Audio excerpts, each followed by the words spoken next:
Hey, what's up guys? You're watching The Ocho Tech, and recently Amazon just announced a brand new Kindle. It's a top tier Kindle. It's called the Kindle Oasis. So now they offer 4 different options. You can get the basic Kindle, then there's the Kindle Paperwhite, above that is the Voyager, and now is the Oasis, and they range from prices from the basic one at $80 up to the new Oasis at $290. But is the new Oasis worth it? If you're just reading books, does it make a difference if you spend $300 on the top tier one versus getting one of the more basic versions? Let's assume for the purpose of this discussion that you're a really avid reader, you really enjoy reading, and you would use your Kindle a lot because you would have to be a really avid reader to even consider spending that much money on a top tier Kindle in the first place. And what do you really get with the extra $80 over the Voyager or the extra $150 over the Paperwhite, which is what I have, never had any issues with it? Is it worth that extra money? So first, let's just talk about the most notable changes. First of all, we have the shape of the Kindle. It is now thicker on one side, so the weight distribution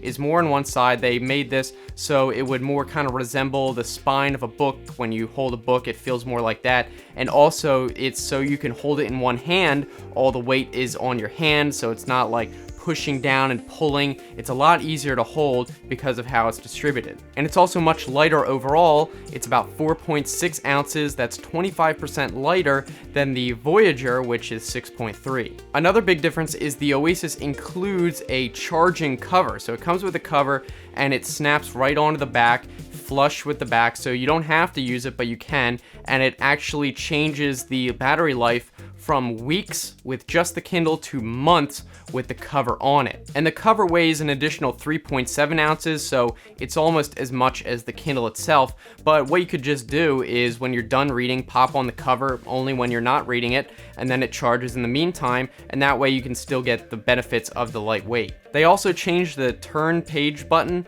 Instead of having one on each side, they now have both on one side, so you really can operate it with one hand, in addition to, of course, the touch screen. And you can actually also flip the Oasis, so you can read it right-handed or left-handed. It doesn't matter which hand you hold it on, and because both buttons are on the one side, you can operate it the same exact way with both hands. The final addition that I'm going to talk about is the extra LEDs. The Oasis has 10 LEDs as opposed to the 4 on the Paperwhite and 6 on the Voyager. This would probably mean a little bit more consistency in the lighting and also a little bit brighter. Whether that really makes much of a difference, who knows? I've never noticed any consistency issues. It doesn't bother me or anything on the Paperwhite.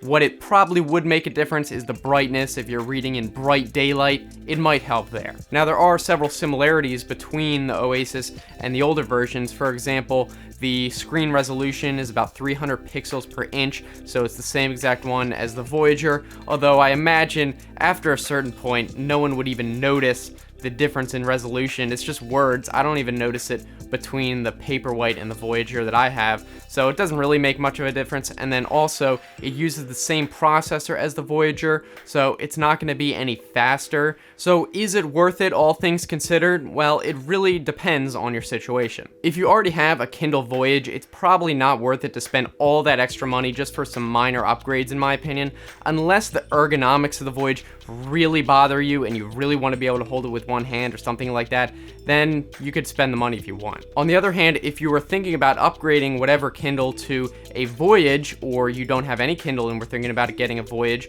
it might be worth it to just spend that extra money and getting the top tier one, get the Oasis, especially considering that the Oasis comes with that cover that also acts as a charging cover, so it would probably be a pretty good deal in that case. But if you're new to e-readers and you don't really want the top tier or anything like that, and ergonomics don't really matter to you, I would just say go with a more basic model. The Paperwhite is great.